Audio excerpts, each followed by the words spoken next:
Well, Stat here. Hope you guys are doing well. Today we're going to be profiling my updated Blue Eyes White Dragon deck. If you enjoyed today's video, be sure to give it a thumbs up.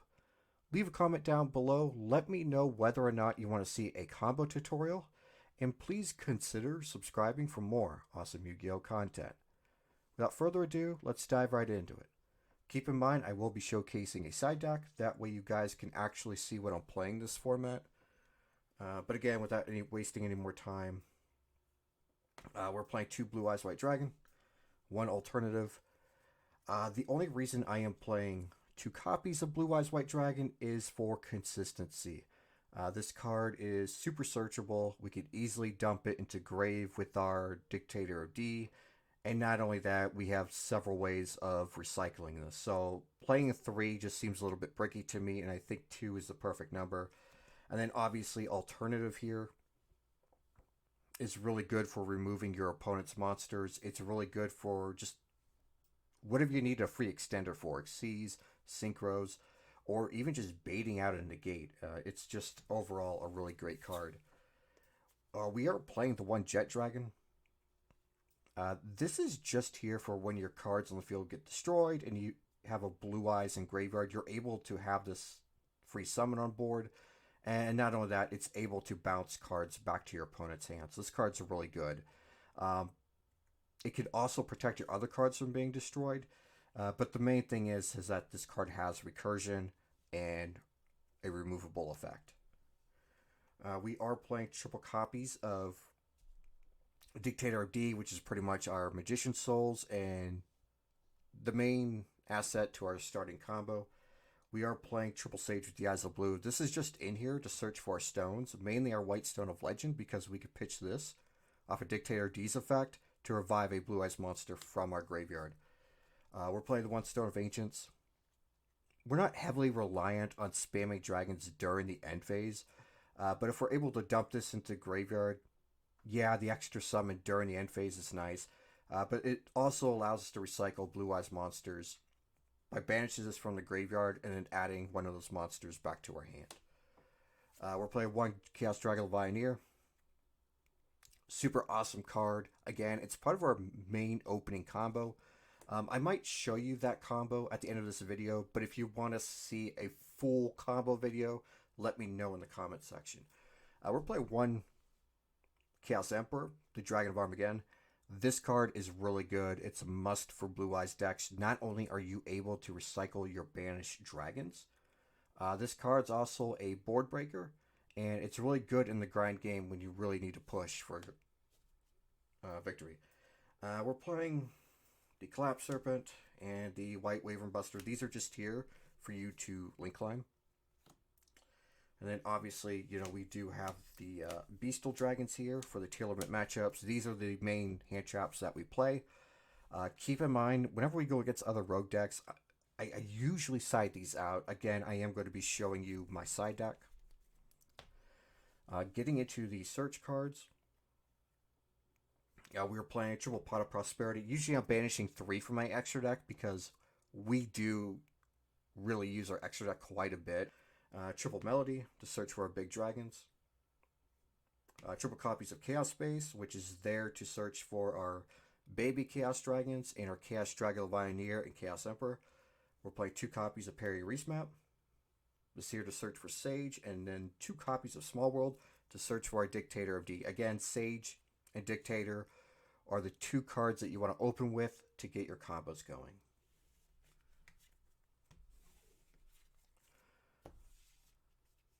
We are playing 2 copies of Triple Tactics Talent and the 1 Change of Heart.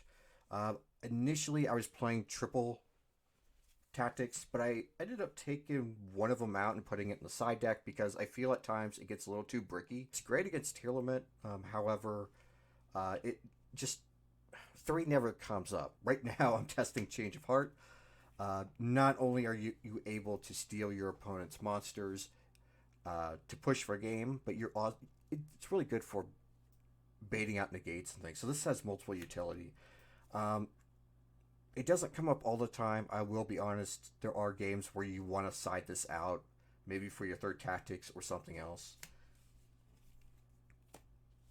We're playing one Call by the Grave to counter hand traps. And last but not least, we'll play one Ultimate Fusion for the Blue Eyes Tyrant Dragon. Speaking of getting in the extra deck, we are playing one copy of Blue Eyes Tyrant Dragon. This card is awesome because it's a board breaker. Pretty much what you want to do is you want to activate your Ultimate Fusion, shuffling a Blue Eyes and a Dragon back into your deck to go into this. This card is unaffected by traps, and whenever it attacks, you're able to reset a trap from your graveyard if you do decide to play traps. But yeah, this is a fantastic board breaker, in my opinion. We are playing the Synchro package with Blue Eye Spirit, mainly using this to Synchro Climb. We'll play one Azure Eyes and then one Burrow to floor. Again, we're Synchro Climbing, so what we're going to be doing is going into Spirit, tagging out Spirit for Azure, and then using a level 1 tuner that we brought back with Chaos Dragon Levianeer to go into Barone. That way we have protection during our opponent's turn, and then during our turn we'll be able to tag this out, bring back Azure Eyes during the standby phase, and because of the standby phase, we'll be able to bring back a vanilla Blue Eye. So really cool combo strategy there. And then of course for the other synchros, we're playing one Black Moonlight. Sometimes we do have to sit on the Spirit. That way we can tag out from Moonlight to disrupt our opponent. We're playing the one Shen Shen. This is just here for the tournament matchups. For the rank 8 package, we're playing one Hope Harbinger for the spell negate. One Degirsu. This is here to get over problematic monsters and to protect our monsters from being destroyed. And we are playing the number 97 Numeron package for the OTK strategy, going second. For Link monsters, we'll play one Link Karibo, one Dark to Dark Charmer, one Unicorn, one Appaloosa, and the one Underworld Goddess. So pretty generic links. They're pretty self-explanatory in my opinion. We've gone in depth with these monsters over and over on the channel. I don't really feel the need to explain each Link monster. They're pretty generic. But getting into the side deck, again, we're usually siding out the Change of Heart and the Beastal monsters. We're playing the triple copies of Nibiru on the side deck. I feel like this is the next best hand trap aside from the Beastal monsters because so many decks now are just spam, spam, spam. And Nibiru is a nice way to control the field. We are playing two copies of Forbidden Droplets and the third tactics. Droplets, Monster Effect Negate, and Board Breaker. And the tactics is really good against the Tearlament matchup. We're playing triple copies of Twin Twister. I get really paranoid about those back row decks, so I just want to make sure I have something just in case I run into those. It has yet to come up, but it's just there to calm my paranoia, to be honest. We're playing triple evenly matched. Again, this is just another board clear. And for the control aspect, we are playing triple rivalry with the Warlords. I mainly use this against Sprite, but I kind of noticed that Sprite has kind of really taken a backseat since the Ishizu fairies have been released. So, but it's still good against other rogue matchups. But yeah, this was initially for Sprite, but oh, that might change. I might swap it out for something else. So quickly showing you the main combo here. So ideally you want to open with Sage or Dictator or cards that will get you access to these. And then you want to have a third card that will gain you access to your Chaos Dragon Levianeer. But let's say in this instance that you already have the Chaos Dragon Levianeer. Here we go. So really this is just like a 3-card combo.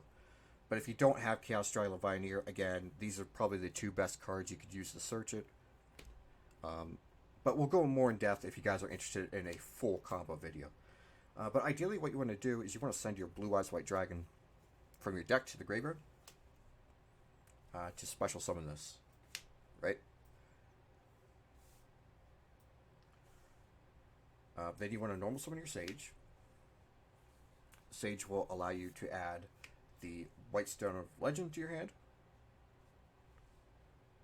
Then you're going to use Dictator's Effect to pitch your White Stone of Legend to bring back your Blue Eyes White Dragon. The Stone of Legend's effect will activate, allowing you to add your Blue Eyes White Dragon to your hand. Next, what you want to do is you want to Synchro Summon for the Blue Eyes Spirit Dragon. And assuming all goes well, you're going to tag out your Spirit. for your Azurez. So now you have enough monsters in grave to do what you need to do. So what you're going to do is you're going to banish 3 of your light monsters. You just need to... It could be anything as long as you have a level 1 light tuner in your graveyard. So we're going to banish those. For your Chaos Dragon Vineer. Vineer, since you use 3 light monsters, you're able to bring back another monster.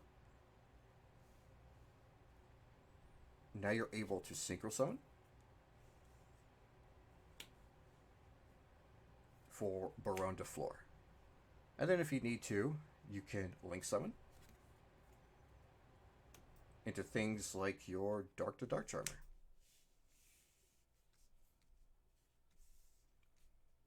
And then obviously if you have other monsters, you could extend and do whatever. But that is the general gist of the deck. Like I said, if you want a full combo video, let me know in the comment section, and I will be happy to do that for you guys. So that's it for today's deck profile. I hope you really enjoyed it. And if you did, be sure to give it a like, leave a comment down below. Let me know if you want to see a full combo tutorial. And please consider subscribing for more awesome Yu-Gi-Oh! Content. Hit the notification bell to be notified of when I go live and upload. Also, join us every Monday night at 8 p.m. Eastern. Sir Black's and I host a podcast titled Two Dark Lords and Some Shenanigans, where we cover a topic.